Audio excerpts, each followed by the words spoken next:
Chers frères et sœurs, nous vous saluons dans le merveilleux et le précieux nom de notre Seigneur Jésus-Christ.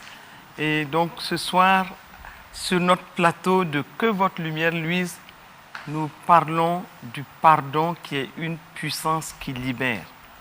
Combien de familles sont déchiquetées, déchirées par le manque de pardon et conduisant à une amertume qui est tapie dans les cœurs et qui fait en sorte que la famille n'arrive pas à s'épanouir.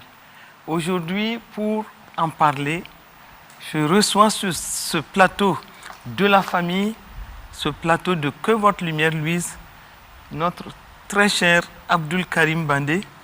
Bonsoir, maman. Merci pour votre présence ici et je crois que nous allons bien parler de ce sujet qui vous intéresse à plus d'un titre. Beaucoup. Et je reçois aussi l'enseignant Amen Kossi, qui est enseignant à Eden TBI. Et d'entrée de jeu, le pardon, une puissance qui libère. Et souvent, nous pouvons dire que face à certaines situations, nous avons pardonné. Comment savoir que notre pardon est authentique? Nous avons pardonné et aussi nous sommes pardonnés par l'autre. Mais comment savoir que tout cela est authentique? Comment on peut ressentir les choses, et surtout dans les couples? Abdul Karim, je commence par vous. Merci encore, maman. Moi, je veux commencer par donner un témoignage d'une opportunité que vous m'avez donnée. Dieu vous a utilisé pour que j'expérimente encore le pardon. Je me rappelle que c'était la première fois que vous avez enseigné à Eden TBI, en tout cas pour moi. La première fois que vous êtes tenu à la chaire. Votre premier message a porté sur le pardon. Et j'avais une amie qui m'en voulait vraiment et qui avait raison de m'en vouloir, à qui je n'avais pas parlé depuis plus de 2, 3, je crois même 4 ans. Et quand j'essayais de la joindre, elle n'était pas disponible. Mais à la fin de ce message, j'ai reçu à cœur de lui écrire. Et quand j'ai écrit pour dire j'aimerais vraiment discuter avec elle, parce que je trouve que j'ai été méchant, je lui ai fait beaucoup de mal. Pour la première fois, elle a répondu. Et puis elle a accepté qu'on se rencontre. Et quand on s'est rencontrés, elle m'a dit oui, qu'elle acceptait de me rencontrer parce qu'elle avait suivi le même message que vous avez donné. Et c'est comme ça que, en tout cas, moi j'ai été libéré d'une faute que j'avais commise vis-à-vis de cette personne-là. Et pour moi, le pardon, comment moi je crois qu'on le vit, qu'on sait qu'on a pardonné, parce qu'on peut pardonner de la bouche. Oui, je te pardonne. Souvent, il y a des gens en conflit, on veut les réconcilier, on dit pardonnez-vous. Donc chacun vient s'arrêter, je te pardonne. Mais pour moi, ce n'est pas du pardon. C'est un pardon intellectuel, c'est de la bouche, c'est pour contenter les gens qui nous entourent. Si on pardonne vraiment, l'indicateur le plus sûr pour moi, pour savoir qu'on a pardonné, c'est que le souvenir, l'évocation du souvenir, n'est plus associée à des sentiments négatifs, comme la colère, la honte, l'amertume. Si chaque fois que quelqu'un qui vous a fait du tort, vous vous souvenez de cette personne ou de la chose qui s'est passée et que vous ressentez encore de la colère, de mon point de vue, vous n'avez pas encore pardonné. Parce qu'il ne doit plus avoir d'amertume attachée au souvenir. Et si on prend Joyce Meyer, l'enseignante, on voit bien qu'elle revient tout le temps sur ce qu'elle a vécu, qui est frustrant, qui est quelque chose d'insupportable. Mais elle en parle décomplexée, sans problème. Donc pouvoir en parler sans sentiment négatif, pour moi, elle est un signe du pardon. Maintenant, il y en a qui en parlent beaucoup. Mais si vous écoutez bien dans ce qu'ils disent, c'est des occasions de plainte. Et il dit oui, la dernière fois tu m'as fait ça, j'ai pardonné. Mais tu sens que si tu écoutes bien les mots là, elle est même en train de flageller même la personne là même, en faisant croire que c'est du pardon. Non, un vrai pardon libère, comme on a dit, il y a une puissance qui libère dans le pardon. L'enseignant Amen. Voilà, aussi. je crois que, excusez-moi, il a bien résumé la chose. C'est le fait que le souvenir de l'acte posé par l'autre, de l'offense, ne provoque plus cette douleur intérieure. Et là, tu sais que tu as réellement et vraiment pardonné. Sinon, si à chaque fois que tu t'en souviens, tu as toujours ce malaise, tu as toujours envie de... Une révolte. Voilà, une révolte intérieure. Si ce n'est pas à cause de Dieu, tu allais voir. Le vieil homme allait se réveiller. des expressions comme ça que les gens utilisent. Ouais. Non, je crois que tu n'as pas vraiment pardonné. Non. Pour moi, c'est un point central. Quand tu as pardonné, c'est que même si le souvenir de l'acte posé par l'autre te revient, il n'y a plus ce ressentiment intérieur, cette douleur intérieure, ce désir de vengeance intérieure encore. Non. Donc nous sommes en fait en train de dire que si nous parlons de réconciliation après certaines situations dans les familles, et la réconciliation doit être précédée d'un pardon sincère Et véritable, authentique. Et ne plus ressentir un malaise face à l'offense. Et je dirais même oublier. Oublier ce qui s'est passé. Bon. Souvent, il y en a qui disent que c'est difficile d'oublier, mais quand on s'en souvient, qu'on ne soit pas en train de... Voilà. Parce que oublier, je ne pense pas qu'on puisse oublier. Parce que notre mémoire est tellement puissante pour garder des choses, c'est sa fonction. Donc oublier, ce serait très compliqué. Mais ne plus en souffrir. Et même l'utiliser. Parce que quand Dieu nous fait traverser aussi un désert, il dit qu'il fait concourir toutes choses pour notre bien. Et il veut que nous soyons des témoins. Souvent, c'est par l'épreuve là que nous aussi, on peut encourager d'autres. Quand on va rencontrer des jeunes couples, des personnes qui passent par la même épreuve que nous, on est capable de leur être utile lorsqu'on a pardonné. Parce que si on n'a pas pardonné, en fait, on va leur transmettre le même virus, la même frustration. Dans le conseil que vous allez leur donner, il y aura de la frustration. Mais si vous avez réellement pardonné, vous allez utiliser votre vécu, votre expérience, votre souffrance comme une opportunité d'aider d'autres personnes.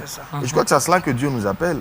Nos épreuves doivent nous rendre plus grands et plus utiles pour les autres. On est épuré à partir des épreuves. Mais si on ne pardonne pas, en fait, on est toujours dans l'épreuve. On n'a pas encore vaincu.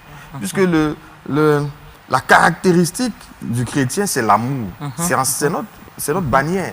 C'est le critère principal par lequel on nous reconnaît. Donc, chaque épreuve, comme Denis Pickup, un auteur, le disait, si tu presses un citron, c'est le jus de citron qui va sortir. Forcément. Alors, si ta nature, c'est l'amour, si on te presse, c'est l'amour qui doit sortir. Donc, jusqu'à ce que tu atteignes cette dimension d'amour, tu n'es pas encore. Donc, chaque épreuve vient comme une opportunité que Dieu nous donne d'être épuré, d'être le plus près possible du modèle de Christ, qui est notre modèle par excellence. Donc, oui, le souvenir peut demeurer, mais que ce qui sort de nous, à chaque fois qu'on est pressé, que ce soit l'amour et le pardon. Ce que nous remarquons souvent dans certains couples, parce que d'une manière ou d'une autre, on a été amené à faire le rapprochement entre souvent un homme et une femme. Bon, on est souvent buté à cette situation où soit c'est l'homme qui dit, ou encore la femme, que j'ai tenté de me faire pardonner, mais l'autre a refusé. Donc, dans le processus, c'est-à-dire dans la démarche du pardon, une personne peut rencontrer un blocage, soit un refus de l'autre et tout. Donc, et en ce moment, la question était pour certains couples, jeunes couples, qu'est-ce qu'il faut faire? Puisque j'ai amorcé une démarche qui a rencontré des difficultés en chemin. Voilà. À mon humble avis, il faut... Ou encore, l'autre peut être indifférente à la démarche. Soit rencontrer un refus et l'autre refuse de pardonner. Bon, moi, je dirais, est-ce que vraiment un enfant de Dieu? C'est ça. Mais maintenant, l'autre refuse, il y a un blocage, ou encore l'autre reste indifférent par rapport donc à la situation. C'est ça. Et c'est des cas qui sont réels, où un des conjoints fait l'approche donc de la demande de pardon et l'autre soit il est indifférent, soit il refuse carrément de pardonner. Pour moi personnellement, je crois que il faut dans ce cas prendre la démarche d'apporter la question au Seigneur parce que tu n'as plus d'autre recours. Si on a appelé la famille, on a appelé les amis, on a appelé les conseillers, tout le monde a intervenu. Je prends le cas d'un couple. Tout le monde a intervenu et que l'autre ne veut pas fléchir.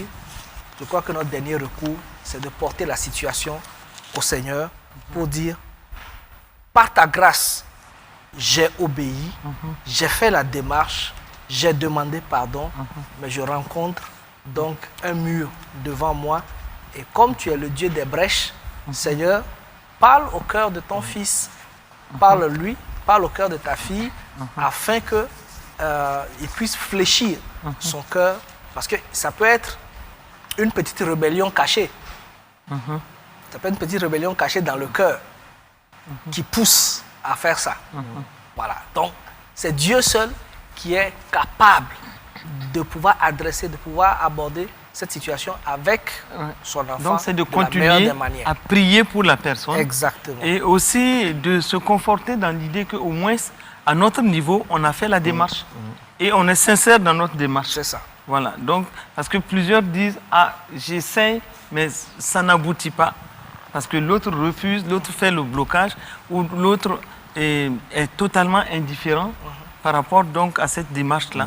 Et ça semble être encore des choses, une difficulté. Et ce qu'il nous faut dire, c'est que dans une famille où le pardon n'est pas une pratique courante, on n'enseigne même pas aux enfants. Exactement. Voilà, à pardonner. Et alors que les enfants doivent apprendre des parents, apprendre d'abord de la parole de Dieu, mais apprendre des parents, voir des parents qui sont prompts à se demander pardon et à se libérer parce que justement, ils se sont pardonnés. Effectivement, Voilà. puisque les enfants, ils apprennent beaucoup plus par l'exemple que par la parole, C'est ça. enfin, par le parler. Voilà. Ils regardent, ils voient comment vous vous comportez à la maison. Donc, c'est sur ça qu'ils vont calquer donc, leur comportement. C'est ça. Alors moi, je voulais dire que pour moi encore, tout dépend de ce qu'on veut. Quand tu comprends, c'est comme si tu dis à quelqu'un, si tu jeûnes 3 jours, je vais te donner 1 milliard. Maman, il va jeûner. Si on pose le milliard là devant lui, et puis il fait 3 jours de jeûne sans manger, sans boire, et puis c'est pour lui, il va réussir à jeûner. Mais est-ce qu'il est capable de voir ce que le pardon va lui apporter? Parce que si tu mesures ce que le pardon va t'apporter, tu sauras que tu as besoin de Dieu pour le faire. Parce que l'enjeu est tellement grand. L'enjeu est grand à ton niveau, mais l'enjeu aussi est grand générationnellement. Parce que nous avons un Dieu générationnel. Les enfants qu'il nous a donnés là, c'est pourquoi nous prenions soin d'eux, pour qu'ils soient des gens meilleurs et que de génération en génération, son nom soit glorifié dans nos familles. Mais si nous-mêmes nous créons un environnement qui ne construit pas ces enfants-là, mais on n'est pas en train de faire la volonté de Dieu. Donc quand tu comprends que tu as une responsabilité au-delà de ta personne, mais pour cette personne, ton épouse ou ton conjoint que Dieu t'a confié même d'abord, parce que ce conjoint-là même là, moi le Seigneur m'a dit c'est ma première paroisse. Ta femme, c'est ta première paroisse. C'est là où tu commences à faire ton œuvre. Tu ne fais même pas l'œuvre dans ta maison. Tu vas aller faire l'œuvre dans l'église ou dehors. Quel est l'appel auquel tu réponds? Ensuite, les enfants qui te donnent. Maintenant, la question était de savoir quand je vais avec quelqu'un et puis il ne répond pas. Je crois aussi que notre relation entre êtres humains, avec mon conjoint, commence d'abord par ma relation avec Dieu.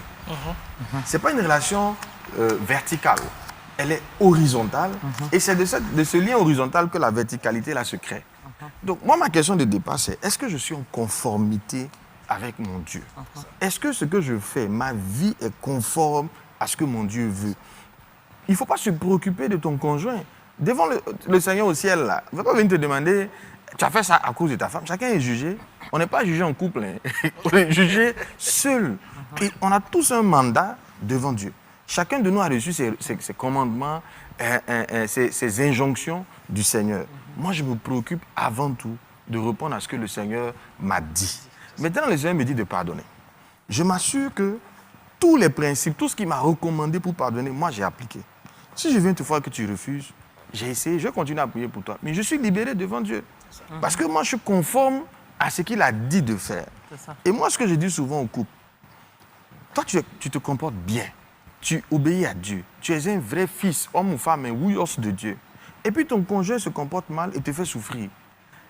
En fait, Dieu se met du côté du juste. Donc, à force d'être juste, Dieu vient de ton côté. Le conjoint, là, s'il continue, il va aller au ciel plutôt que prévu. C'est lui qui a cherché. Plus tu es juste, plus l'autre est en danger. Moi, c'est mon point de vue.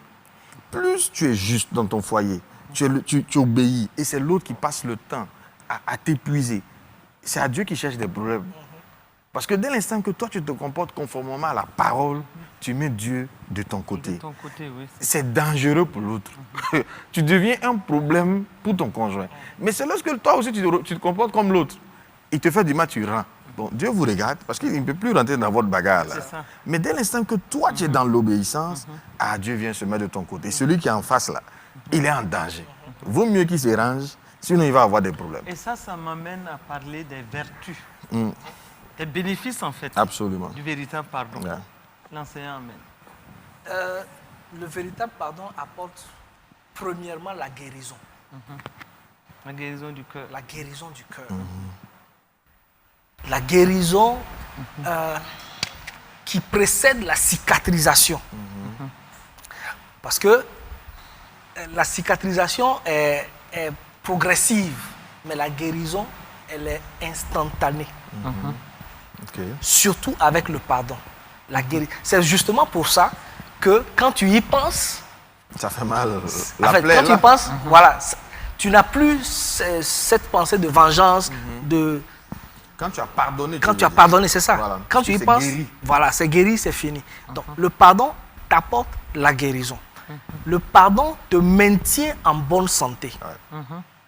Le pardon assainit même tes pensées. Parce que quelqu'un qui garde le tort d'autrui, en train de réfléchir tout le temps à ça, de repasser ça, tu es en train d'empoisonner ta pensée.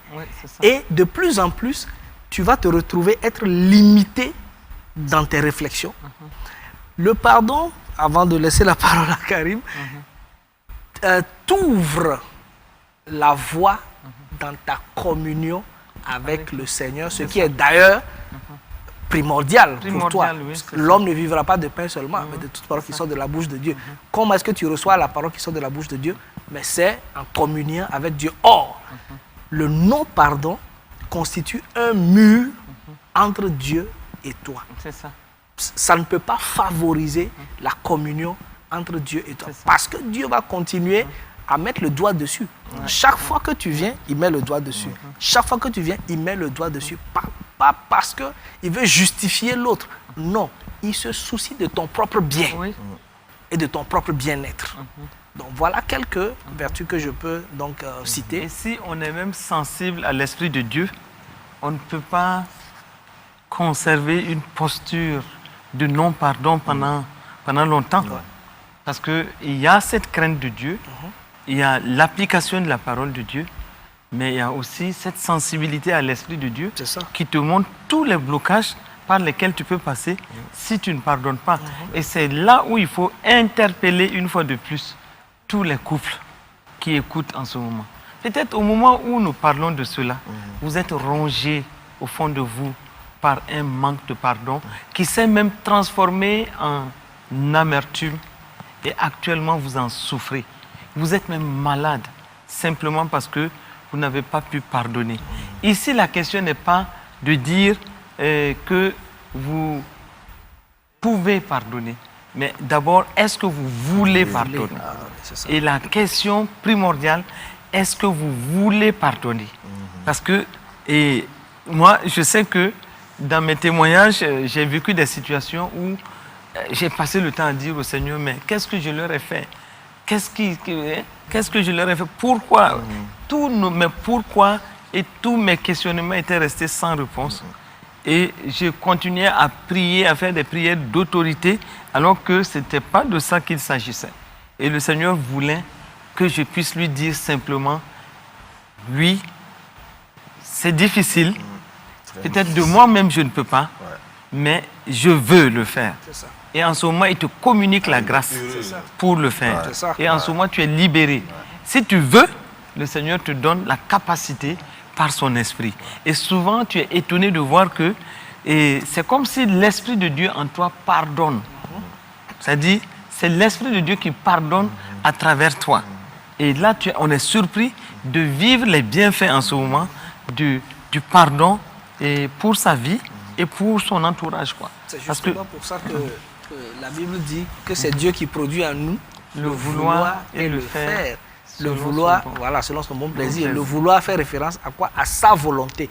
Et la volonté de Dieu, c'est que nous puissions pardonner. Donc, Si ma volonté est alignée sur la volonté de Dieu, qui est de pardonner, le faire, qui est la capacité de Dieu, est libéré en moi par le Saint-Esprit. Et ça va, quoi. Ça va. Je sens dans mon cœur, avant de vous passer la parole, alors que nous en parlons, c'est comme si dans mon esprit, le Seigneur parle à une jeune femme qui est rongée par l'amertume. Tu n'arrives même pas souvent à dormir tellement la colère gronde en toi. Le Seigneur te demandait de lâcher prise. Le Seigneur te demande de lâcher prise et de le laisser faire au travers de toi. Si tu veux pardonner, il te donnera la capacité. Mais tant que tu es en train de ruminer la situation, ça t'a fait mal, mais le Seigneur est là, il est près de toi, il est là et il te parle en ce moment. Il veut que tu lâches prise et que tu le laisses faire. Tu verras comment ton bonheur sera comme un fleuve. Amen. Donc, Abdul Karim. Oui, en tout cas, je rends grâce pour cette personne qui certainement a reçu une parole qui va la libérer et lui donner de rentrer dans une vraie paix. Moi, ce que j'ai envie de dire, c'est que dans la façon dont Jésus enseigne la prière, il dit « Pardonne comme nous pardonnons ». Tu nous pardonnes comme nous pardonnons. Donc, quelque part, ton degré de pardon aussi détermine le degré aussi de pardon de Dieu. Ce n'est pas que Dieu a quelque chose contre nous. Il y a des règles qu'il a mis en place. Tu sèmes, tu récoltes. Maintenant, quand toi, tu veux semer de la mauvaise graine et tu veux que Dieu transforme cette mauvaise graine-là en bénédiction, il dit, toi, là, les mauvaises graines aussi que les autres ont mis dans ta vie, là, va les pardonner. Et lui, il multiplie. Quand toi, tu fais un peu, lui, il augmente. Mais il y a ta part, il y a une action que tu dois poser. Et je crois que souvent, pour qu'on ne devienne pas paresseux et dépendant, Dieu nous laisse. Parce que quand on dit le Saint-Esprit va te soutenir, les gens attendent que, c'est comme quand on dit de parler en langue. Ils veulent que l'Esprit ouvre leur bouche pour parler. C'est toi qui vas parler. Il va te suggérer. Il va parler à ton esprit. Mais toi-même, tu ouvres ta bouche pour parler. Voilà, Dieu ne va pas te prendre ton corps, le contrôler, comme si c'était un esprit, et puis t'emmener à aller demander pardon. Non, tu vas te lever toi-même. Peut-être dans ce moment, tu ne vas même pas sentir sa présence. Tu vas sentir que de la douleur. Mais quand tu vas finir de poser l'acte, c'est là que tu vas comprendre qu'il était là. Et que c'est lui qui a fait tout ça. Mais ce n'est pas quelque chose qu'on peut expliquer théoriquement. Et je crois que c'est là où les gens se méprennent, pensant que Dieu va venir prendre leur main pour faire. Non, c'est pendant qu'il est là. Mais tu es adulte. C'est comme un enfant qui doit marcher. Est-ce que tu vas tenir sa main à 8 ans, à 10 ans pour qu'il marche? Non, tu es là pour le protéger. Mais il y a des erreurs qu'il va faire, il va corriger, il va commencer à marcher tout seul. Donc il y a ça. Maintenant, pour moi, le bénéfice que moi j'ai vécu, c'est la paix. Pour moi, le pardon me donne une telle paix. Et je trouve ma paix tellement précieuse. Parce que quand moi je suis devenu chrétien, le plus grand cadeau que moi j'ai reçu du Seigneur, c'est d'être en paix. Avant ça, moi, je ne savais pas ce qu'on appelle la paix. J'étais toujours inquiet. Je me posais, si je meurs, qu'est-ce qui va se passer? Comment doit être mon futur? J'avais tellement de questions qui m'angoissaient. Et puis bon, un jour, un homme me fait la promesse que si je suis Jésus, je vais connaître le repos. Et puis je le vis, ce repos-là. Moi, je ne veux pas que ça parte. Moi, mon indicateur, là, quand je sens que ma paix est affectée, c'est qu'il y a un problème. Même si je ne le connais pas, il faut que je trouve le problème et que je le corrige. C'est une priorité. Ma paix ne doit jamais être affectée. Donc pour moi, l'un des bénéfices, c'est la paix que vraiment le pardon me donne. Parce que c'est en état de paix que j'ai une lucidité sur mon environnement. Dès que tu es angoissé, tu es inquiet, c'est pour ça que combien de fois le Seigneur nous dit ne vous inquiétez de rien. Parce qu'il sait que l'inquiétude, là, c'est ton ennemi. C'est la foi de l'ennemi. La peur, le doute, l'inquiétude, c'est sur ça que lui, il travaille. Mais tant que tu es dans une attitude de repos, de paix, c'est Dieu qui travaille. Donc tout ce qui peut venir perturber ta paix, vraiment n'est pas en ton avantage. C'est tellement bien dit qu'on est en droit de nous poser la question de savoir est-ce que chacun voit les choses telles que nous sommes en train de l'expliquer.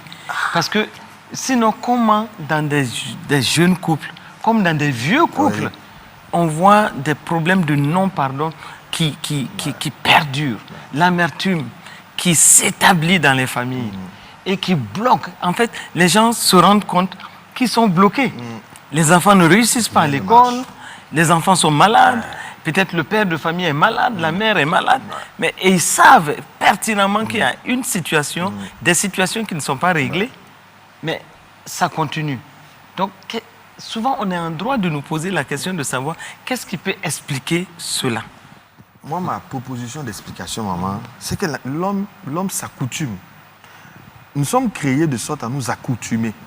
Dès qu'on s'habitue à quelque chose, on croit que c'est normal.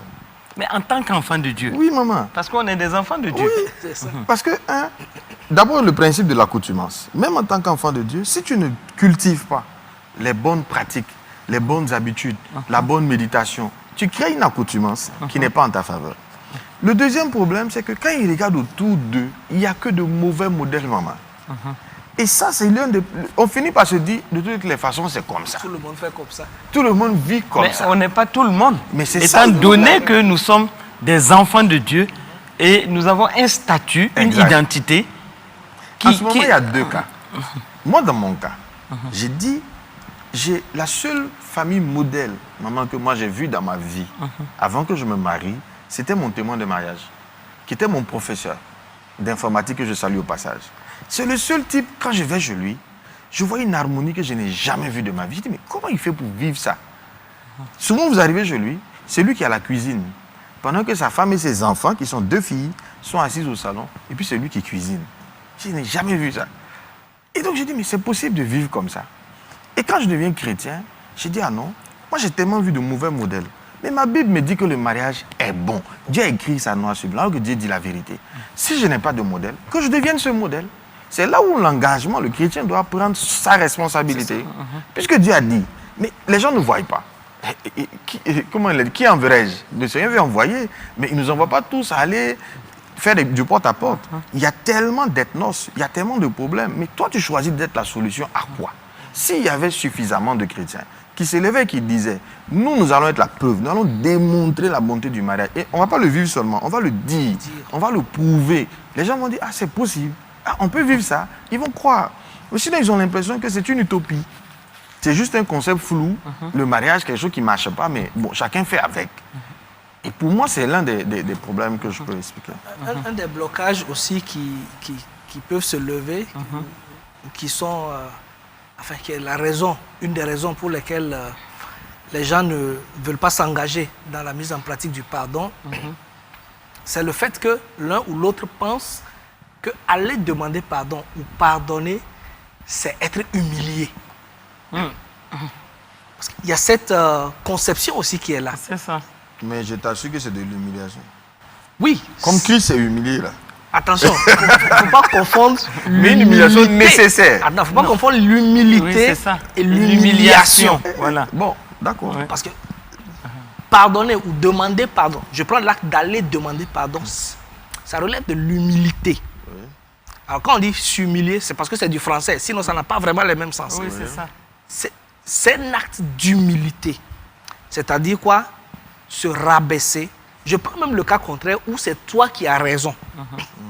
Et Dieu te dit, va demander pardon. Oui, en ce moment, c'est en ce moment même que la vraie humilité se manifeste. Oui. Mais si tu permets, Pourquoi? celui qui Je a viens. demandé pardon, Non, je il dit viens. ça comme- je suis d'accord avec toi, c'est pas de l'humiliation, mais il le ressent comme tel.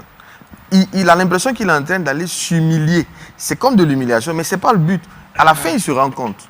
Mais j'insiste pour dire, parce que comme il le vit comme tel, il se dit que lui ne va pas s'humilier. Pourtant, le Seigneur veut que tu t'humilies, si tu appelles ça comme ça. Voilà. Après, tu comprendras que Et c'était de on est l'humilité. Et on Voilà. est même Voilà. en droit de s'humilier pour le Seigneur. Pour le Seigneur. Pour le Seigneur. C'est ça. Oui. C'est ça. Maintenant, si la personne va uniquement sur la pensée de c'est une humiliation pour moi, c'est là que le blocage s'ajoute, quoi. C'est là que le blocage commence à grandir de plus en plus. Si tu ne comprends pas que l'humilité, là, c'est d'abord pour le Seigneur. C'est une obéissance à Dieu que d'accepter aller demander pardon, C'est ça. d'être prompte à demander pardon. Une soumission, Une à, ton soumission Dieu. à Dieu, oui. Ouais, c'est ça. D'être prompte à demander pardon ou à pardonner. En ce moment, forcément, tu auras un mur devant toi. Tu auras comme un blocage devant toi. Ah non. Et si l'homme reste sur ça, la femme dit, moi aussi je refuse. Ce serait une humiliation pour moi. L'homme aussi dit, ce serait une humiliation pour moi Mais le Personne. diable, il Il est s'assoit Il fait et d'abord puis il la vous raison. applaudit. Oui, c'est ça. Il vous applaudit, C'est il dit, clair. je vous encourage, Ouais. allez-y comme Ouais. ça. Faut pas aller. Non, faut pas aller. Pourquoi? Parce que son but, là, comme Jésus l'a dit, c'est de détruire. Détruire, oui, clair. c'est ça. Et votre foyer est détruit bien avant même que vous n'ayez 3 ans, 4 ans, 5 ans de mariage. Et c'est ce qui se passe dans certaines familles. Hein. Et c'est pourquoi cette émission est là pour interpeller fortement. S'il vous plaît, Ouais. lâchez prise. C'est ça. Ici, il ne s'agit pas de dire qu'on est humilié.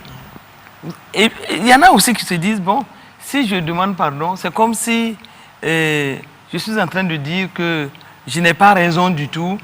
Et voilà. Et qu'est-ce que l'autre va penser? Ça ne te regarde plus. Il faut se soumettre à la parole de Dieu et demander pardon, et de façon authentique et sincère, et laisser le reste entre les mains du Seigneur. Absolument. Donc c'est de cette façon qu'il faut réagir. Et vraiment, il faut encourager les couples en ce moment à aller dans ce sens. Ne pas se dire, bon, je vais m'humilier. Ok, tu vas t'humilier, tu t'humilies d'abord pour le Seigneur. Voilà. Donc, et en le faisant, tu mets le Seigneur de ton côté. Deuxièmement, ne pas se dire, qu'est-ce que l'autre va penser? Ah, il va se dire que, bon, si je le fais, c'est parce que je me suis rendu compte que je n'ai pas raison. Ça aussi, c'est un acte d'humilité que de dire, malgré ma raison, je le fais, advienne que pourra, quelle que soit la façon dont d'autres vont interpréter. Moi, je me soumets au Seigneur. C'est un acte de soumission à Dieu que donc d'aller vers l'autre, de demander pardon, d'amener la paix dans la maison. Et là, ça plaît au cœur de Dieu. Et le reste, le Seigneur va s'en occuper. Absolument. Voilà. Donc, il y a d'autres bienfaits. Il faut le dire. Moi, je veux revenir sur Ouais. ça tout de suite. Déjà, moi, je vous assure, maman, j'ai dit à ma femme, ton meilleur sujet de prière, là, prie pour que je ne t'aime pas. C'est ta plus grande prière. Mais prie pour que j'aime Dieu. Tant que j'aime Dieu, tu seras heureuse. Mais si j'arrête d'aimer Dieu... et mes proches lui disaient ça, en fait. Et ça l'a permis de comprendre. Lui, là, l'homme qu'il était, là, si ce n'est pas à cause de Dieu, toi, tu es foutu. Et donc, prie pour que j'aime Dieu. Tant que j'aime Dieu, tu seras aimé. Mais si j'arrête d'aimer Dieu, toi, tu as des problèmes. Comment je fais pour t'aimer? J'ai aucune ressource en moi pour t'aimer. L'autre aura toujours quelque chose qui ne te plaira pas. C'est pas possible. Même, vous voyez des hommes qui ont des femmes, tu te dis, mais comment on peut être aussi joli? Mais elle ne va pas le suffire. C'est un homme. Au bout de 2 ans, il s'ennuie. Il veut essayer autre chose. La seule chose qui te permet de tenir, là, c'est parce qu'il y a un amour divin qui est dans ton cœur. Et donc, cet amour-là, il faut veiller sur lui. Il faut toujours se mettre dans la perspective, Abdul Karim, de l'enfant de Dieu. Oui. Parce que ça change tout. Hein. Dès qu'on se met dans cette perspective, même ton commentaire là ne tient plus. On y va. Parce que tu aimes Dieu, tu aimes ton prochain. Oui. Et le premier prochain là, c'est ta femme. Mais est-ce que tu n'aimes plus Dieu, maman? Parce qu'on peut être tenté, je vous assure que... Bon, moi, je sais pas, moi, je suis très sincère dans ma relation avec Dieu. Moi, je lui parle sans tabou. Oui. Il y a plein de choses qui peuvent nous éloigner de Dieu. Par exemple, mon épouse me disait tout le temps, elle ne veut pas que moi j'ai beaucoup d'argent. J'ai dit pourquoi? Parce qu'elle craint que si moi je gagne trop d'argent, je m'éloigne de Dieu. Parce qu'on a vu des gens, effectivement, plus ils gagnaient de l'argent, l'orgueil s'invitait. J'ai dit, bon, voilà les sujets pour lesquels tu dois prier. Il ne faut pas me dire de ne pas gagner de l'argent. Il faut prier pour que j'en gagne. Mais que mon cœur reste attaché au Seigneur. Parce que beaucoup de choses peuvent nous détourner du Seigneur. Des revers. On peut avoir un coup dans la vie, quelqu'un peut nous faire quelque chose qui nous fait tellement mal, et puis on en veut à Dieu. Et puis on finit par s'en éloigner. Donc les risques d'éloignement existent. Et j'ai dit, plutôt que de dire, ah non, tu ne m'aimes pas assez, non, cherche, fléchis genoux, pour que son cœur soit toujours attaché à Dieu. Tant que son cœur est attaché à Dieu, tu seras dans le repos. Mais par sa volonté.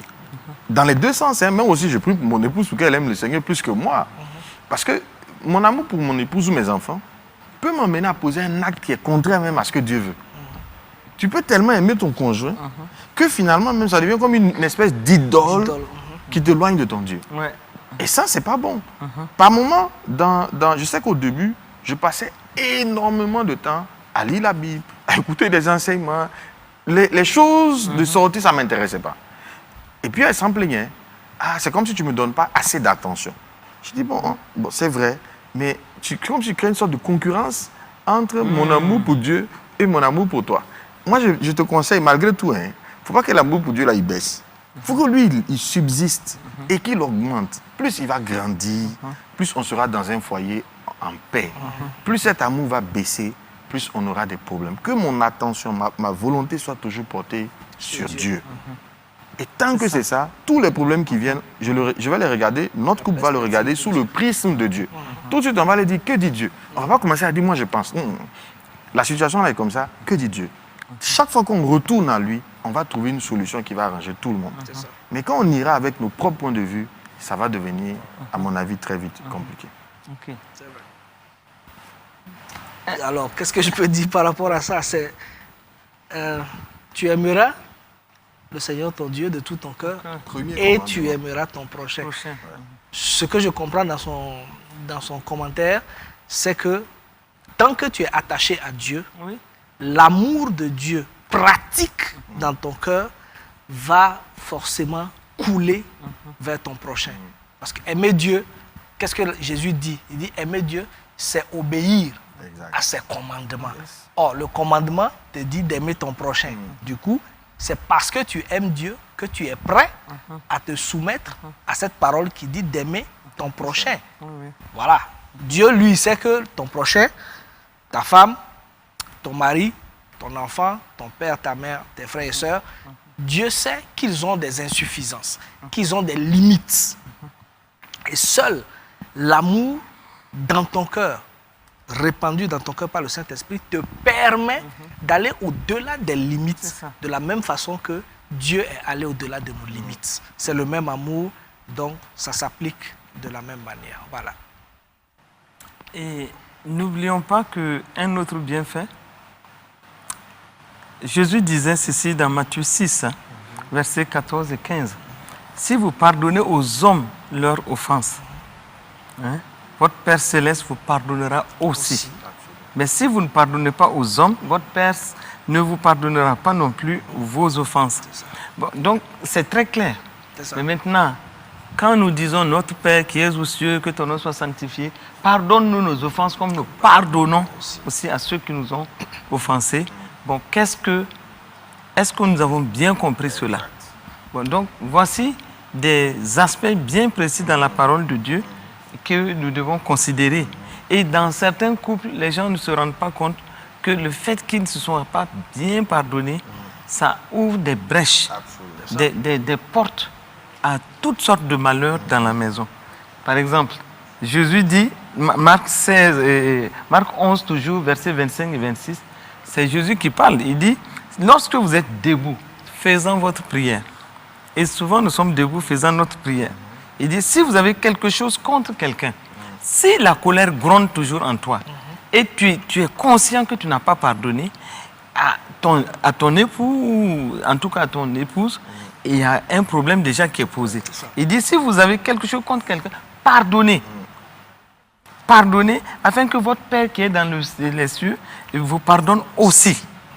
Voilà. Mais si vous ne pardonnez pas, et votre Père qui est dans les cieux ne vous pardonnera pas non plus vos offenses. Donc voici des aspects dans la parole de Dieu qui doivent nous interpeller et qui doivent nous faire comprendre que si nous croyons prier et nous sommes dans une situation de non-pardon, nous devons reconsidérer les choses. Et je crois que ça aussi, c'est un bienfait qu'il ne faut pas occulter. Voilà. Et l'homme comme la femme, chacun doit se dire, ah bon, et je dois faire attention parce que la parole de Dieu est claire. Et puis, n'oublions pas aussi Matthieu 18. Dans Matthieu 18, au verset 34 et 35, qu'est-ce que la parole de Dieu nous dit? La parole de Dieu nous dit, il est dit, et le maître est irrité, le livra au bourreau. Donc, suite à cette situation de non-pardon, jusqu'à ce qu'il eût payé tout ce qu'il devait. Donc, c'est ainsi que mon Père Céleste vous traitera si chacun de vous ne pardonne à son frère de tout son cœur. Donc, voici encore d'autres aspects où nous devons vraiment nous arrêter et voir comment Dieu lui-même traite de cette question de pardon qui est très cher à son cœur. C'est ça. Ouais, voilà. Donc, dans les couples, que se passe-t-il? Alors, vous voyez les phrases fortes du Seigneur. Si vous ne pardonnez pas, vous serez livrés au bourreau. Est-ce qu'il n'y a pas des familles qui se sont livrées elles-mêmes au bourreau? Parce que justement, on ne pardonne pas. Maintenant, il dit de pardonner pour que Dieu nous pardonne. Si on mettait dans une balance les choses que nous avons fait, que Dieu a le droit de nous reprocher, on met ça dans une balance. Et puis on met ce que les autres nous ont fait là. Qu'est-ce qui va peser? Je suis convaincu. Parce que nous, si tu fais même du mal à un être, tu poses un acte à n'importe quel être vivant, en fait c'est Dieu parce que c'est sa création. Donc imagine le stock de péchés qu'on a tous, de raisons pour Dieu de nous livrer au bourreau. Il dit maintenant, toi, pardonne le petit truc qu'on t'a fait là. Pour que lui, maintenant, il puisse te pardonner les grosses choses que tu fais tous les jours, que tu continues de faire. Le deal est trop rentable. Ouais. Le business est rentable. Pardonne petit, on va te pardonner beaucoup. Toi, tu veux souffrir. Moi, il ne comprend pas. Moi, j'aime la facilité. En fait, il faut juste... en fait, ça, quand on écoute des couples qui sont vraiment en guéguerre, c'est terrible. Ouais. Le problème de pardon reste très réel dans les couples. Voilà. Maintenant, c'est ce que là où je voulais terminer, maman. Bon, maintenant, on dit de pardonner. Prenons quelqu'un que j'estime qui m'a fait du tort. Je ne vais pas venir simplement lui dire, je te pardonne pour le tort que tu m'as fait. Peut-être que lui-même, il ne sait même pas qu'il m'a fait du tort. C'est moi qui considère ça comme un tort. C'est pour ça qu'il faut avoir une communication.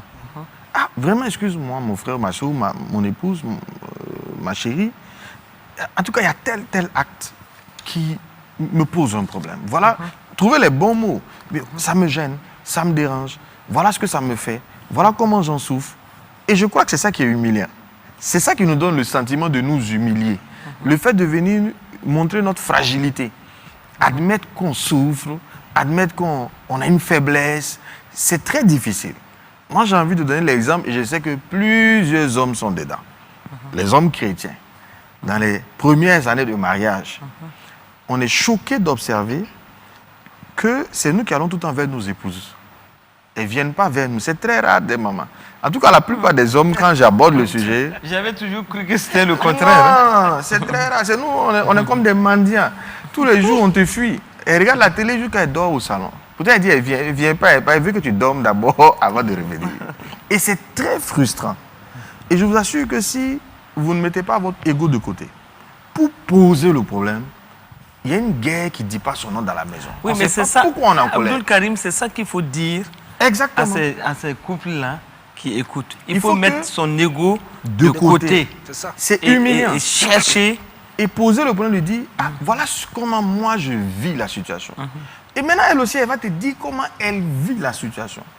Quand elle va commencer à te raconter aussi, par exemple, elle va te dire, ah, bon, vraiment, c'est douloureux pour moi. Toi, tu ne te rends peut-être pas compte de... Parce que justement, elle est épuisée, elle découvre pour la première fois la maternité, le ménage à la maison, peut-être que dans sa famille, elle ne le faisait pas. Elle doit aller travailler. Elle habitait au centre-ville parce que ses parents avaient les moyens. Toi, tu n'as pas grand-chose. Tu allais la faire vivre comme moi à Lumbi, là, en brousse, là-bas.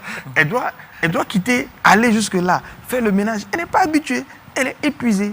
Donc, quand elle aussi, elle va te dire que voilà, moi aussi, je suis épuisée. C'est pour ça que, ah, c'est à cause de ça. OK, maintenant, on fait comment? On trouve le terrain d'entente pour trouver un équilibre où tout le monde va gagner. Mais pour que tu ailles poser ce débat-là, ah, il faut vraiment travailler ton ego. Il faut que tu meurs à toi-même. Ah, Seigneur, tu veux qu'on soit en harmonie? On n'est pas en harmonie. Ça ne me plaît pas. Il dit, bon, va parler avec elle. Mets ton ego, bon, c'est à cause de toi. Hein. Je ne sais pas ce que ça va te donner. Je n'aime pas. Mais comme tu dis de faire, ah, je vais trouver un moment, je vais l'inviter, lui dire ce que je ressens. Et je crois que si chacun disait sincèrement, au lieu de laisser l'autre vouloir deviner, l'autre doit deviner ce qu'on vit, nos souffrances, nos douleurs, et ça crée une amertume. Souvent, la raison qui est invoquée, maman, n'est pas la vraie raison. Hein. Il va faire une bagarre sur le repas, alors que ce n'est pas le repas là qui est le problème. Le problème, là, il est dans un point qui est juste humiliant, qui n'aborde jamais. Mais quand il a l'occasion de taper sur le repas, il tape sur le repas. Elle aussi, elle peut l'aborder sur un autre point. Peut-être que c'est une question économique. elle n'est pas heureuse de l'environnement dans lequel elle vit. Elle ne va jamais le dire. Mais elle va passer le temps à lui faire croire que ce n'est pas un homme capable. Il faut dire que c'est l'environnement qui est le problème. On va discuter, on va faire un plan, comment on peut sortir de là. Mais comme on trouve ça gênant, humiliant, et je vous dis, ça existe en entreprise. Ce langage de sourd-là, ça existe en entreprise. Beaucoup de gens sont frustrés parce qu'ils n'ont pas demandé quelque chose qu'ils auraient aimé avoir. Ils auraient demandé que le patron leur aurait donné aussi son point de vue, ils se seraient mis d'accord. Et donc, voilà un peu pour moi, pour avoir le pardon, souvent on n'a même pas besoin de pardonner, on a juste besoin de poser le problème. Quand on va en discuter, on va trouver la solution. Ma prière, c'est que tout ce que nous sommes en train de dire puisse libérer des familles. Amen. C'est vraiment de ça qu'il s'agit. L'enseignant, amen. Oui, sur la question de l'ego, c'est une question centrale parce que quand tu as une certaine pensée sur toi-même, tu t'estimes tellement à un certain niveau que pour toi, aborder certains problèmes avec ton conjoint, c'est de l'humiliation. Maintenant, on vient à l'humiliation. Effectivement, ça va causer des blocages. Donc, la question d'ego, je crois que, comme vous l'avez dit, maman, il faut toujours qu'on revienne sur l'aspect « je suis un enfant de Dieu ». C'est ça. Et cette question peut être facilement réglée quand nous prenons Galates 2:20. Ce n'est plus moi qui vis, c'est Christ qui vit en moi. Donc la vie de Christ en moi est une vie qui est différente de la vie normale humaine. Alors, est-ce que je prends conscience que c'est de cette vie que je vis? Si je prends conscience que c'est de cette vie que je vis, ça va produire en moi des actions, les actions que Christ pose. Ouais. Notamment, aller pardonner, ok? Aller demander pardon. Tout ça, ça fait partie du caractère de Christ. Voilà. La question d'ego, pour moi, est réglée par Galates 2:20. Ce n'est plus moi qui vis, c'est Christ qui vit en moi. Donc, quand ma pensée me dit « tu ne peux pas le faire », je peux juste m'asseoir et dire « Seigneur, ma pensée dit que je ne peux pas le faire, mais je sais que par toi, je peux le faire. Donne-moi de le faire. » Et souvent même, les gens m'ont remarqué que toute la montagne que l'ennemi a présentée, « Oh, si tu pars là-bas, voici ce qu'elle va penser, voici ce qu'il va penser. » Tout le cinéma qu'on se fait, en réalité, tu pars, tu poses le problème, il ou elle va seulement dire « Ah, oh, je ne savais pas. » Je savais même pas. Et puis c'est réglé. Et tout est réglé. Tout le scénario de querelle, si elle dit comme ça, je vais répondre comme ça, elle va faire comme ça. Tout est réglé. Tout est réglé. Voilà. La personne va te dire simplement « Oh, vraiment, pardonne-moi. Aide-moi à me corriger. » Il faut avoir la culture du pardon. Absolument. En fait, c'est ce qu'on recherche. Ouais. Et c'est ce que nous devons dire avec force. La culture du pardon dans la famille. Parce que même dans la communication, la culture du pardon. Il faut, ça doit être un style de vie. Et c'est ce qu'il faut, c'est ce sur quoi il faut insister, que vraiment dans les familles, que l'homme et la femme puissent se rendre compte réellement qu'ils se feront du bien. Ils feront du bien à toute la famille, les enfants et tout, s'ils apprennent à vivre dans ce style-là, qui est le pardon continu. Et qu'ils communiquent et qu'à toute occasion, ils sachent qu'ils doivent tout de suite aller dans ce sens pour libérer les situations et libérer la puissance de Dieu à travers leur famille, en termes de bénédiction et tout. Voilà. Donc, alors, ce que moi j'ai envie d'ajouter, c'est un cas que ça me vient depuis à l'esprit, quoi. Moi, on réunit nos enfants et nous, puis on fait une réunion. Et puis, lors de cette réunion-là, je crois que je leur donne l'occasion de me dire ce qu'ils pensent de moi. Qu'est-ce que j'ai fait de mal, qu'est-ce qu'ils me reprochent. Donc moi, j'ai envie de dire à un parent qui veut pratiquer, s'entraîner à pardonner, là, va demander à tes enfants, qu'est-ce qu'ils te reprochent. Et le Evan qui me sort, qu'un jour tu m'as frappé injustement. J'ai dit, ah bon, explique-moi, je vais voir. Il a 12 ans maintenant, mais il m'avait dit ça, il avait 9 ans, ou quand il avait 9 ans ou 10 ans. Et il me rappelle ça souvent. Que papa, l'autre jour, tu m'as frappé injustement. J'ai dit, ah, vraiment, je te demande pardon. que parce que je t'ai dit que ce n'était pas moi, mais tu m'as frappé quand même. J'ai dit, bon, ouais, tu as raison. Je regrette.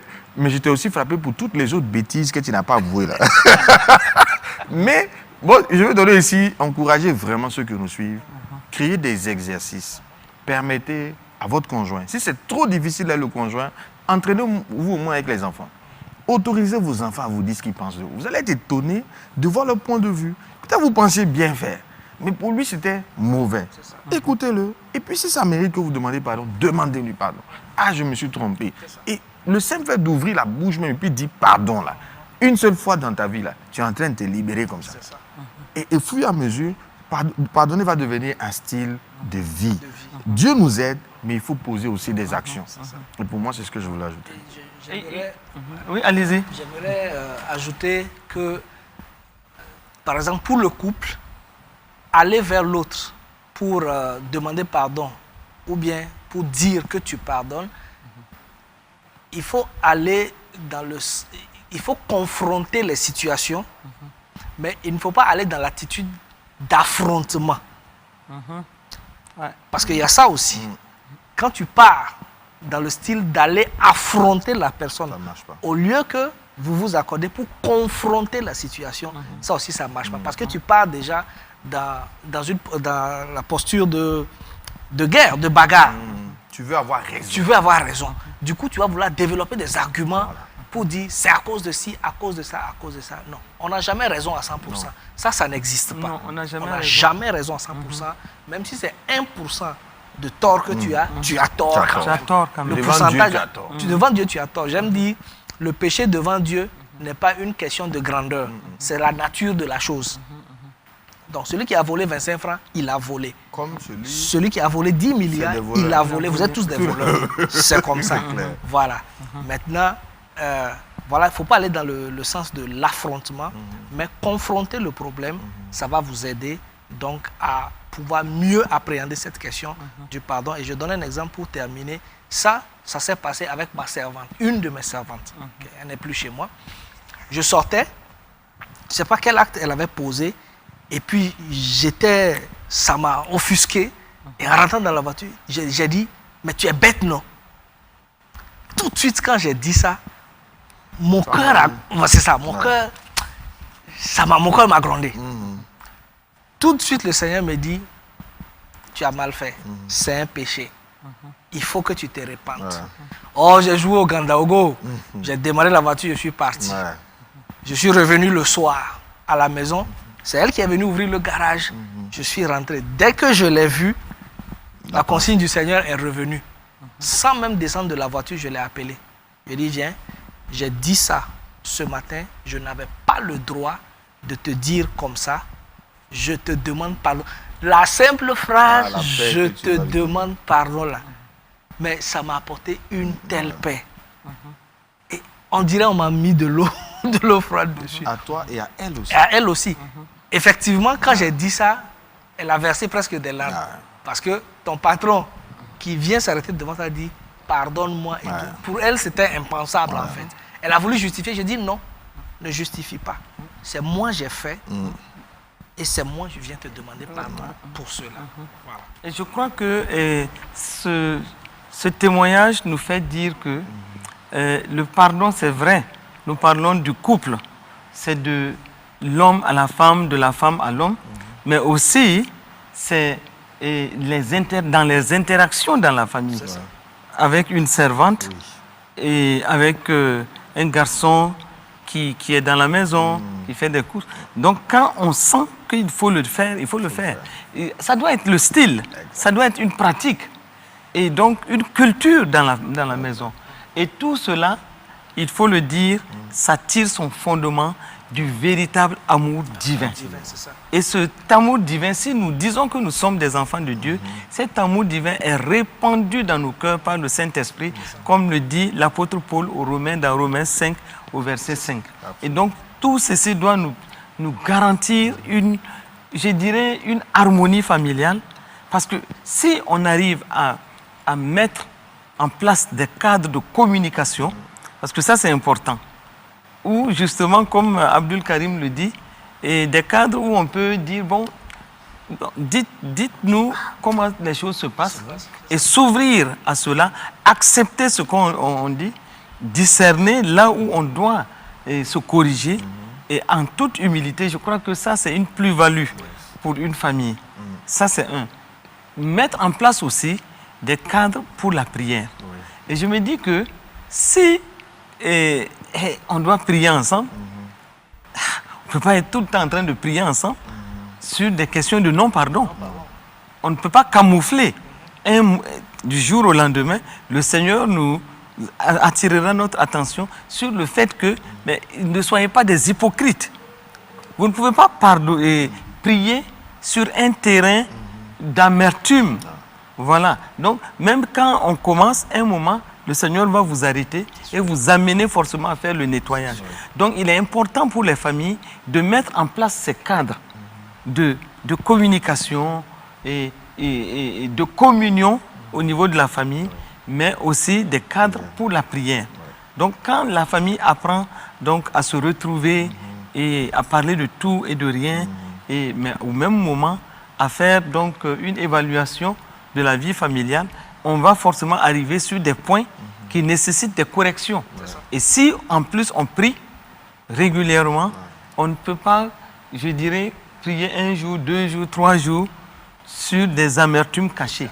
Et donc c'est ça aussi, ce sont des points qu'il faut mettre en place dans les familles et cela va permettre aux familles de s'épanouir et qu'on n'entende plus trop ces questions de guéguerre dans les familles et qui sont bloquées. En réalité, ces familles sont bloquées. Livrées à l'ennemi sous une forme ou une autre. Les 2 battants sont ouverts. Voilà, c'est ça. Je crois que l'exercice avec les enfants, c'est un très bon terrain. C'est un très très bon terrain qu'il a donné. Je n'y avais pas pensé, mais ça me fait ramener des choses parce qu'on le fait aussi. Voilà, où on a du temps avec les enfants, on parle, ils s'expriment, ils disent des choses. Et puis, quand tu vois même le regard que l'enfant a sur toi, en le laissant s'exprimer, tu vas comprendre beaucoup de choses. Tu vas comprendre assez de choses. Je donne juste un cas pour terminer. C'est un jour, j'ai appelé mon fils et puis je lui ai dit, je vois que quand tu as quelque chose à demander, tu vas beaucoup plus vers ta maman. Je constate que tu as envie de me parler, mais tu te retiens, tu vas beaucoup plus vers ta maman. Qu'est-ce qu'il y a? Qu'est-ce qui se passe? Tu as toute la liberté, dis tout ce que tu veux. La seule chose qu'il m'a dit, il dit, en fait, quand il me regarde, il voit beaucoup plus celui qui est là pour discipliner, pour corriger, pour lui reprocher qu'il n'a pas bien fait. Et puis il lui dit, c'est comme ça qu'on fait, ainsi de suite. Et donc, il a beaucoup plus cette image de moi que quand il va vers sa maman, quand il demande quelque chose, voilà, tout de suite, on cherche à comprendre pourquoi il veut ça, ainsi de suite. Et puis après, bon, on peut pouvoir à son besoin. Mais souvent, quand il m'approche, qu'est-ce que tu veux faire avec? Et puis, non. Un conseil en même temps. Voilà. Donc, lui, il voit plus celui qui dit non. Même si après, je vais le faire, mais à première vue, non. Un jour, il voulait demander quelque chose. Sa maman dit, demande à ton papa. Il dit, ça veut dire ce que ça veut dire. Bon, c'est sa perception. C'est ça. Après, j'ai compris que... Voilà. Et un aspect que je tiens à souligner, alors que nous allons vers la fin de l'émission, c'est aussi veiller à ne pas développer des susceptibilités dans les familles. Parce que quand il y a trop de susceptibilités, et souvent ça exacerbe le problème de manque de pardon. Parce que c'est comme si continuellement il y a des susceptibilités qui viennent créer une certaine condition où vraiment c'est difficile quoi, de vivre dans la susceptibilité. L'autre ne sait pas souvent comment s'y prendre. Et ça me rappelle ce témoignage donc, de cet homme et sa femme. Et à un moment, ils n'en pouvaient plus. Ils sont partis voir leur pasteur. Il dit qu'ils sont obligés de se séparer. Et le pasteur a cherché à savoir ce qui n'allait pas, mais il n'a pas pu trouver de questions substantielles. Des choses qui semblaient vraiment réelles et consistante. Et puis, mais la décision était prise par ce couple de se séparer. Il a dit, mais donnez-moi 3 mois, je vais faire un exercice avec vous et je verrai vraiment quel est le véritable problème entre vous. Et puis, à leur grand étonnement, il leur donne à chacun une boîte. Il a fabriqué une boîte, il dit, bon, et à chaque grief, que chacun note ce qu'il reproche à l'autre et qu'il mette ça dans, dans la boîte. Et au bout de 3 mois, il devait rencontrer de nouveau ce couple. Et quand il a rencontré le couple, chacun est venu avec sa boîte. La boîte de la femme était chargée, mais la boîte de l'homme était légère. À telle enseigne que le pasteur prend la boîte, il secoue, il se rend compte qu'il n'y a qu'un seul papier dedans. Il dit, mais est-ce que vous avez compris l'exercice? Il a dit qu'il a bien compris. Il dit, mais la femme, lui, il ne s'est même pas posé de questions, étant donné que la boîte était chargée. Et quand le pasteur a pris la boîte, les papiers ont commencé à sauter et sortir même de l'ouverture. Et il pose de nouveau la question au monsieur en demandant, est-ce que vous avez compris l'exercice? Parce que je me rends compte que vous n'avez pas grand-chose dans la boîte. Il dit, j'ai très bien compris. Ils disent, bon, on va faire le dépouillement. Ils ont ouvert la boîte de la femme et ils ont versé tous les petits papillons sur la table. Et c'était, je dirais, énorme. À chaque papier, oui, et tel jour, des étrangers étaient à la maison, tu m'as regardé de telle façon, tu as fait ci. Elle a écrit, elle a mis dans la boîte. Bon, tel jour, j'ai envoyé l'enfant vers toi, et c'est moi qui l'ai envoyé, tu ne l'as pas écouté, c'est comme si tu ne m'as pas écouté. Elle avait écrit. Et plein de griefs comme ça qu'elle avait mis dans la boîte. Bon, à telle enseigne qu'à un moment, ils ont dû arrêter de lire tout ce qui était. Maintenant, ils prennent la boîte de l'homme, ils ouvrent, c'était un seul papier. Et il dit, l'amour couvre tous les péchés. Parce que j'aime ma femme, pendant les 3 mois, je n'ai pas trouvé quelque chose qu'elle m'a fait qui nécessitait que je mette. L'amour couvre la multitude de péchés. Et c'est là où la femme a fondu en larmes. Et elle a compris qu'en réalité, elle était très susceptible. Donc, quand elle était dans une posture de manque de pardon, parce que elle était beaucoup plus susceptible et c'était difficile. Vous voyez, l'amour couvre une multitude, un seul verset, et c'était tout. Donc ça a fait une leçon à la femme et le pasteur de dire, voici le véritable problème, la susceptibilité de la femme.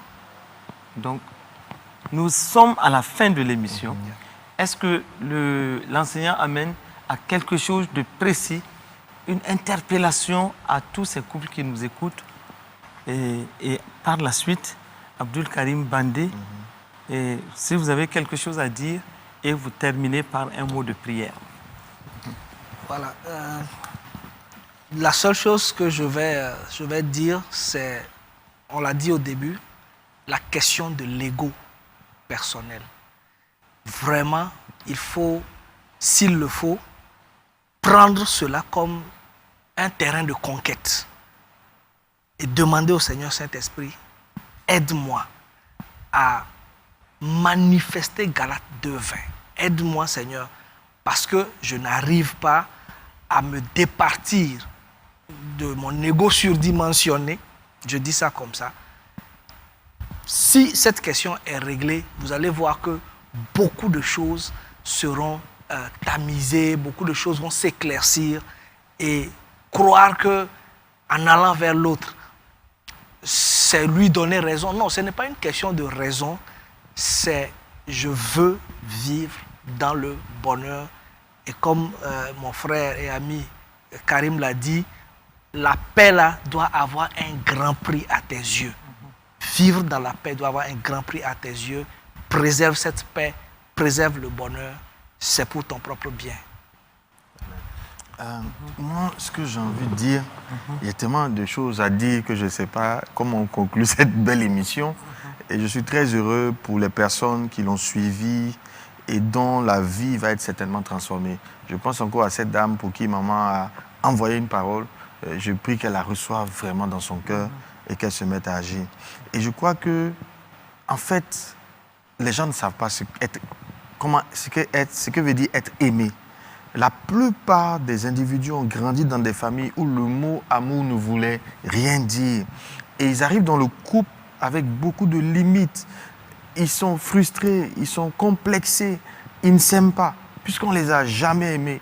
Donc, aller en lien, en alliance avec un homme ou une femme, c'est l'aimer. C'est vraiment un travail, c'est un boulot. Et à quel moment une personne se sent aimée? C'est lorsqu'elle se dit qu'elle va être rejetée, comme d'habitude. Elle va être humiliée, comme d'habitude. Et toi, tu décides là, de l'aimer parce que tu as un Dieu qui t'amène à aimer.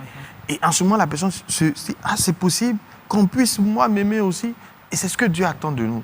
C'est ce que Dieu attend de toi, Marie. C'est ce que Dieu attend de toi, épouse. Que tu aimes ton conjoint. Pas parce qu'il mérite, mais parce que c'est une créature de Dieu qui est faible, qui a ses limites, qui a été rejeté toute sa vie par son père, sa mère, les personnes, les figures d'autorité, les amis. Mais s'il vient dans un couple et il est encore rejeté par son conjoint, humilié par son conjoint, c'est difficile. Et aimer demande un prix. La Bible dit que Dieu nous a aimés, Jésus nous a aimés jusqu'à la mort de la croix. Tu te livres pour que l'autre soit vivant, pour que l'autre reçoive cette vie que Dieu t'a donnée. Et c'est difficile au début. Mais après, quand on voit la transformation dans la vie de l'autre, c'est la joie. C'est comme l'accouchement. Une femme qui est enceinte, c'est des douleurs, c'est des souffrances. Mais quand le bébé naît, c'est la joie pour toute la famille. De la même manière, Dieu veut que tu enfantes des fils pour lui. Que tu aimes ces personnes pour qu'elles soient transformées. En tout cas, moi, voilà mon message. Servir Dieu, c'est aimer son conjoint, c'est aimer ses enfants, c'est leur donner d'expérimenter l'amour de Dieu. Pas quand ils méritent, mais aussi quand ils ne méritent pas. Permettez donc à Dieu de libérer sa puissance de bénédiction dans vos différents couples à travers l'amour, mais à travers aussi le pardon qui est essentiel dans tout couple. Abdul Karim, vous allez prier pour terminer. Nous voulons te dire merci pour cette belle opportunité que tu nous as donnée de communier autour de ta parole et notamment de ton pardon et de ton amour qui sont inséparables. Père, je te prie pour toutes ces personnes qui suivent cette émission maintenant. Papa, que ton Esprit Saint les visite et que leur vie ne soit plus jamais la même. Donne-leur d'agir, donne-leur non seulement d'entendre ta parole, mais de la mettre en pratique. Donne-leur d'aimer, de t'aimer toi au-dessus de toutes choses dans leur vie. Parce qu'il n'y a que l'amour pour toi qui nous permet d'aimer les autres. Père, je te prie encore et te bénis de ce que les vies de ces auditeurs ne sont plus jamais les mêmes et que dorénavant, ils sont reconnus comme étant tes enfants. Parce que ton amour est un témoignage, est un style de vie pour eux. Reçois l'honneur et la gloire pour tes bienfaits et pour cette belle émission que votre lumière luise au nom de Jésus. Amen. Amen. Amen. Nous disons Amen à cette prière. Rappelons-nous que l'amour est une loi royale. C'est la loi royale. C'est la loi qui régit le royaume des cieux et nous sommes des enfants de Dieu. Le pardon ne doit pas être une difficulté pour vous qui écoutez en ce moment. Relâchons les situations, pardonnons-nous et comme Christ nous a pardonné et permettons à Dieu de libérer sa grâce de bénédiction dans les différentes familles et ne donnons pas accès à l'ennemi à travers donc l'amertume et le manque de pardon dans les couples. Soyez bénis et que votre lumière luise. Amen. Amen.